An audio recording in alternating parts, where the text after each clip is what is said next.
This is Jeff Tamburello, a real estate broker for Steelbridge Realty, here to give you the 2013 Lee County, Florida residential market in review.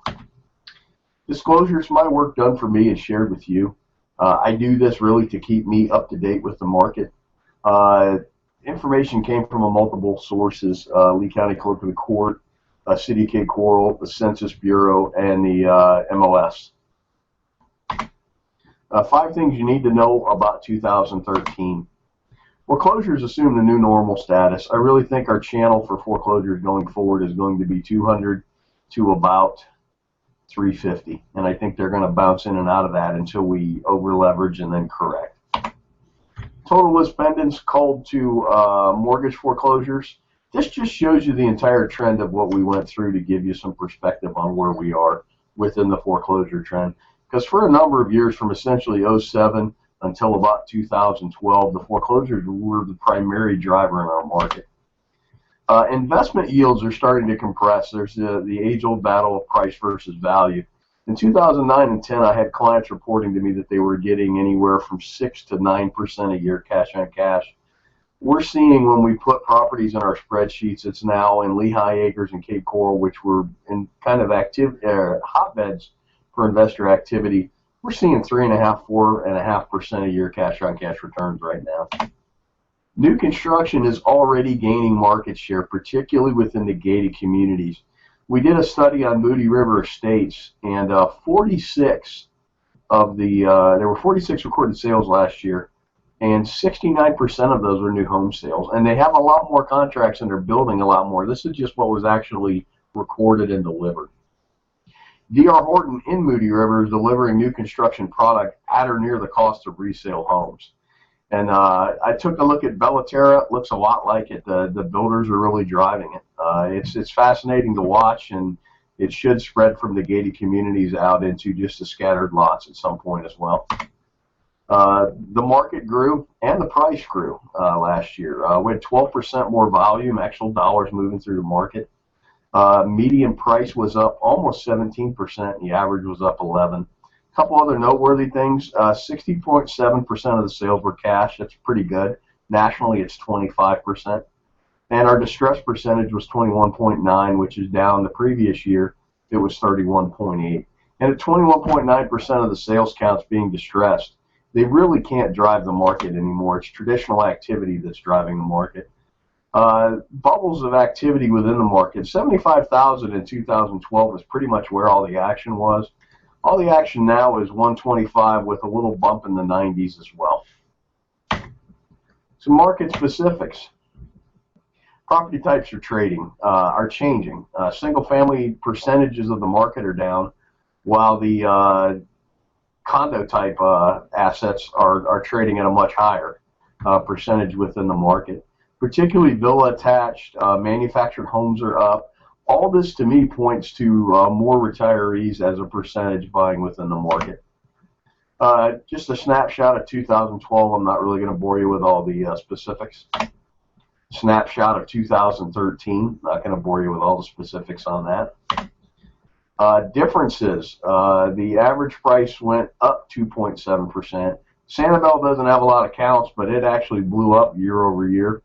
North Fort Myers went up, prices went down. There was a bunch of distressed activity in North Fort Myers. It was one of the last pockets of distressed activity. Things to watch in 2014. You're going to have a seesaw effect, resale versus new construction. And kind of pointing back to Moody River as to that. If the builder raises prices, it makes the resales more competitive, and if the resale market gets much more expensive, the new builder product becomes very competitive, and it's going to be an ebb and flow back and forth. Inventory is our biggest issue. In most active price points, it is now a seller's market.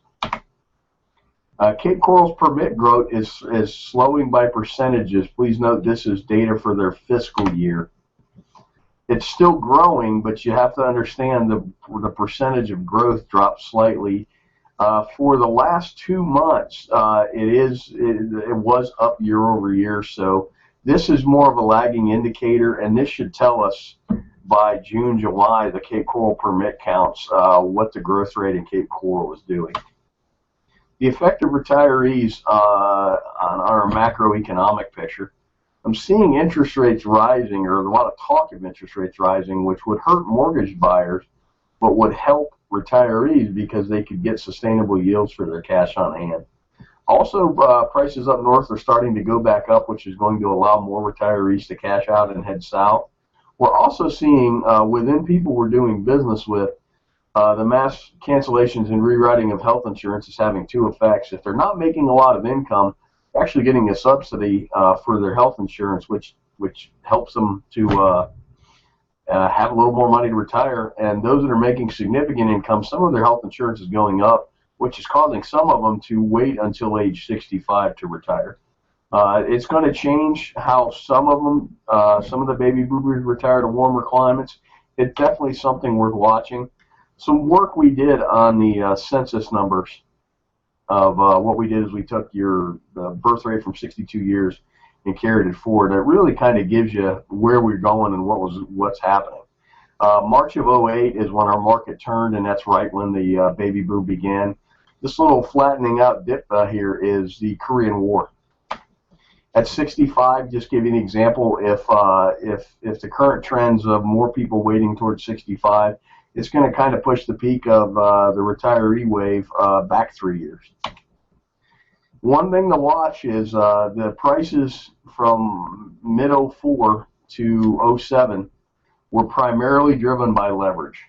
And it's really, you have to watch the banks and easy leverage to understand when it's going to happen again. And it's really about when, as easy credit hits the market, our market will probably hit unsustainability again. We're at a point right now where I see nothing but a large amount of cash sales, a large amount of equity. We've corrected up to the point of replacement costs in a lot of markets. Some markets still have not. You can still buy a house in Lehigh Acres at a much cheaper price than it would cost to replicate it.